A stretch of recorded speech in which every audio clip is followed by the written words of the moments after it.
Le Royaume du Maroc a fait le choix de l'innovation pour accélérer son développement et s'inscrire durablement dans l'économie du savoir.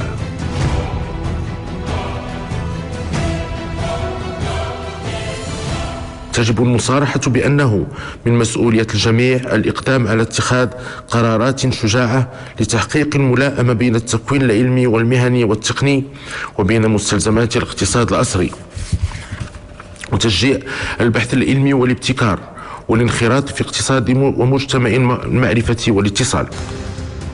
Conformément aux orientations royales, le Maroc affiche sa volonté de s'inscrire parmi les pays producteurs de technologie.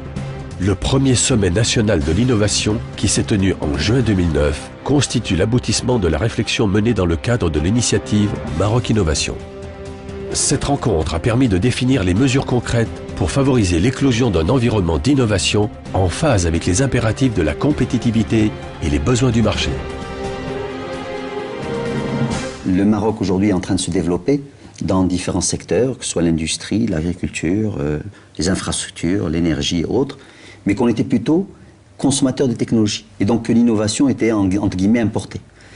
Il est important que ce modèle change, surtout sur le moyen terme. Ça ne peut pas se faire sur le court terme, mais ça peut se faire sur le moyen terme. Et donc, sur le moyen terme, on veut absolument construire un écosystème favorable à l'émergence d'une économie de forte valeur ajoutée. Et on veut s'assurer aussi de faire de l'innovation un facteur clé de compétitivité pour le tissu économique. Ça, c'est la vision de Maroc Innovation. On s'est fixé à horizon 2014 plus de 1000 brevets marocains faits ici au Maroc et plus de 200 startups innovantes qui devraient être créées dans les différents domaines. Disons que ces 18 premiers mois ont été vraiment consacrés à construire les différentes briques qui vont nous permettre de faire de Maroc Innovation une réussite dans le futur. Ce sont 5 chantiers majeurs que nous avons identifiés. Le premier chantier, c'est-à-dire le cadre légal de l'innovation et de la mobilisation des talents. Le deuxième chantier concerne le développement d'infrastructures technologiques et de valorisation. Le troisième chantier concerne la promotion des clusters. Et le quatrième chantier concerne le financement de l'innovation.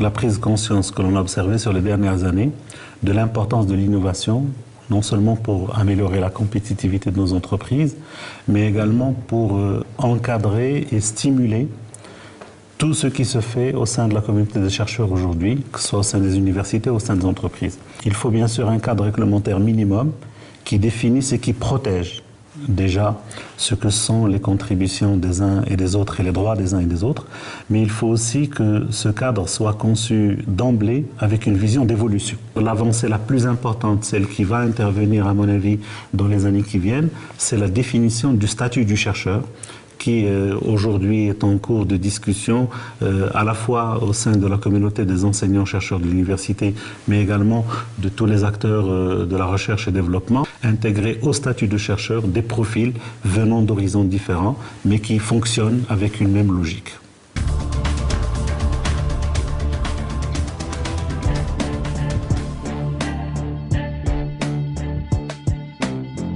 Les clusters sont des lieux où se concentre la présence de multinationales, de PME, d'universités et de recherche scientifique. C'est souvent une région et ses environs. Ce sont quelques pôles géographiques qui concentrent les échanges, les flux de communication et la production de connaissances. Les clusters dominants sont dans les pays dits de la triade, Europe, Amérique du Nord et Asie. Ils tirent leur importance de leur poids historique en matière de recherche scientifique, de la forte concentration d'entreprises multinationales qu'ils hébergent, ainsi que de la puissance des États où ils sont situés. Depuis le lancement de Maroc Innovation, la politique de promotion de la dynamique cluster est en marche. Notre ambition est de stimuler et de soutenir la mise en place de 15 clusters à horizon 2013. Nous avons déjà lancé 3 de ces clusters. Un cluster en nouvelles technologies de l'information et de la communication, un cluster au niveau de la microélectronique et un cluster au niveau de la mécatronique. Le cluster, son objectif principal, c'est de servir a priori de boîte à projets, c'est-à-dire d'essayer de trouver des synergies entre ses membres, qui sont parfois, comme j'ai dit, des filiales de multinationales, mais aussi des PME locales, et essayer de définir des projets collaboratifs qui permettront soit la création de valeur ajoutée intellectuelle, soit de la création de valeur ajoutée économique, telles que des PME ou d'autres types de valeurs. Les engagements de Maroc Numérique Cluster, ils sont d'abord de faire en sorte que ce cluster qui est nouveau se mette en place, se développe, développer le cluster et son écosystème. Le deuxième engagement que l'on a pris, c'est bien évidemment de faire émerger des projets d'innovation, parce que qu'est-ce que c'est que Maroc Numérique Cluster? C'est d'abord arriver à fédérer l'innovation des technologies de l'information à travers les différents acteurs du secteur. Parce qu'au sein du cluster, notre expertise, ce n'est pas uniquement de pouvoir citer le projet, c'est de pouvoir accompagner les industriels. Comment le processus industriel, comment on va réaliser tel produit, comment on va concevoir, comment on va faire. Alors il y a aussi un volet formation qui est très important. Donc le cluster essaye de consolider les besoins de formation de ses membres pour servir d'interlocuteur unique par rapport aux universités marocaines et d'accompagner ces universités dans la mise à niveau des formations et dans l'amélioration de la qualité de la formation de la microélectronique au Maroc. On souffre beaucoup de manque de coopération ou de collaboration entre le monde industriel et le monde de la recherche. Faire en sorte de mieux fédérer ces différents acteurs, c'est une des missions de Maroc Numérique Cluster. Il faut toujours être alerte à innover sans arrêt, à trouver des démarches, quitte à faire aussi ce qu'on appelle de reverse engineering, d'amélioration de produits pour pouvoir créer aussi et innover.